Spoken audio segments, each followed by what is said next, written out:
Jack Machine Gun Jack McGurn was an Italian-American mobster and eventually a made man and capo regime in Al Capone's Chicago outfit. The Jenna Gang, which ruled Chicago's Little Italy at the time, demanded money from the area's inhabitants and businesses to help pay for the gang's legal defense. McGurn's stepdad, Angelo Demery, either refused or could not pay and was murdered by Jenna gangsters in 1923. A few years later, in February 1926, McGurn avenged his death by hunting down and killing the 3 men responsible over the course of 8 days. After this rampage, McGurn spent a short time with the North Side Gang before ending up in the Capone Gang by April 1926. McGurn quickly became one of the Capone Gang's most prolific and successful hitmen. He was with Capone on April 27, 1926, when they gunned down West Side O'Donnell gangsters James Doherty and Thomas Duffy. Assistant State's Attorney William McSwiggan was also killed in this attack, who they were unaware was riding in the car with the gangsters. Slugs recovered from the crime scene were later matched to a Tommy gun used by McGurn.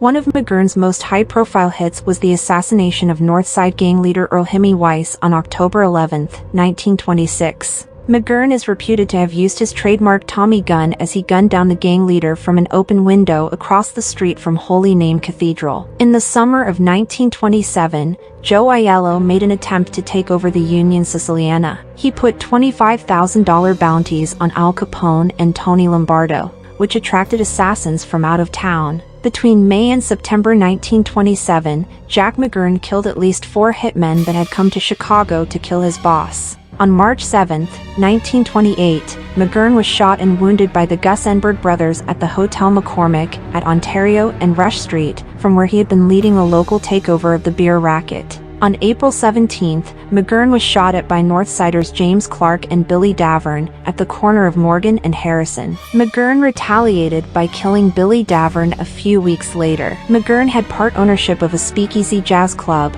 a venue which still exists today, the infamous Green Mill, in the middle of the rival Bugs Moran Gang's territory. In November 1927, manager Danny Cohen gave McGurn the task of persuading comedian-singer Joe Louis not to move his act south to the new Rendezvous Cafe at North Clark Street and West Diversey Parkway. Louis refused, and McGurn slit Louis's throat, cutting off a portion of his tongue and leaving him for dead. Miraculously, Louis eventually recovered and resumed his career, but his voice never regained its lush sound. McGurn is associated with planning the St. Valentine's Day Massacre in 1929, though this association has not been proven. Although police charged McGurn in the case, he was never brought to trial largely due to his blonde alibi, girlfriend and later wife Louise Rolfe, who claimed they spent the whole day together. In April 1930, when Frank Loesch, chairman of the Chicago Crime Commission, compiled his public enemies list of the top 28 people he saw as corrupting Chicago,